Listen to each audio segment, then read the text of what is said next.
Hello everyone, শিল্পার লাইফস্টাইলের নতুন একটি ব্লগে সকলকে স্বাগত। নিয়ে চলে এসেছি তোমাদের কাছে দুর্দান্ত স্বাদের একটি রেসিপি, যেটা কিন্তু ভীষণ চটজলদি তৈরি হয়ে যাবে। চলো তাহলে রেসিপিটা দেখে নেওয়া যাক। এখানে নিয়ে নিয়েছি রুই মাছ। মাছটাকে ভালো মতো ধুয়ে নুন হলুদ মাখিয়ে নিয়েছি। আচ্ছা, একটা কথা বলি দিই, এখানে কিন্তু আমি আজকে রান্নাটা করছি না, রান্নাটা কিন্তু করছে আমার মা। মাছগুলোকে খুব ভালো করে ভেজে নিতে হবে। ভেজে নিয়ে এখানে একটা পেস্ট বানিয়ে নিচ্ছি। দেখো, এখানে রয়েছে সর্ষে পোস্তর রেডিমেড যে পাউডারগুলো কিনতে পাওয়া যায় না, ওই রেডিমেড পাউডারের একটা পেস্ট উষ্ণ গরম জলে ভিজিয়ে নিয়েছিলাম। নিয়ে এখানে দিয়ে দিলাম 1 চামচ মতো হচ্ছে কাঁচা লঙ্কা বাটা, হলুদ গুঁড়ো আর 1 চামচ জিরে গুঁড়ো। এখানে মাছগুলো কিন্তু ভাজা প্রায় আমার কমপ্লিট। মাছগুলো তুলে নিয়ে আমি কিন্তু মাছ ভাজার তেলটা চেঞ্জ করে নিয়েছি।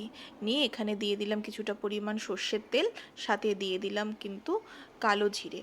কালো জিরে ফোড়ন দেওয়ার পর আগে থেকে গুলে রাখা পেস্টটা দিয়ে দিলাম। এই পেস্টটা দেওয়ার পরেই কিন্তু দিয়ে দিয়েছিলাম মশলা যতটুকু লেগেছিল বাটিতে সেই ধোয়া জলটুকু, আর সাথে দিয়ে নিয়েছিলাম অল্প পরিমাণ লবণ ও চিনি। স্বাদ অনুযায়ী তোমরা যেরকম ঝাল নুন মিষ্টি খাও সেরকম বুঝে কিন্তু দিতে হবে।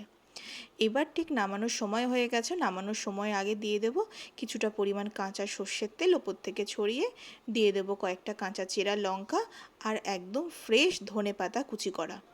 ব্যাস, একদম ঝটপট উপায় তৈরি হয়ে গেল হচ্ছে রুই মাছের সর্ষে পোস্ত। তোমাদের কেমন লাগলো অবশ্যই আমায় কমেন্ট করে জানিও। রান্নাটা ভীষণ ইজি, একবার বানিয়ে খেয়ে অবশ্যই দেখো। চলো আজকের মতো টাটা। আমার চ্যানেলটাকে সাবস্ক্রাইব করে দিও, পাশে থেকো। পাশে থাকা বেল আইকনটাকে কিন্তু অবশ্যই ক্লিক করো। গুড নাইট প্রত্যেককে।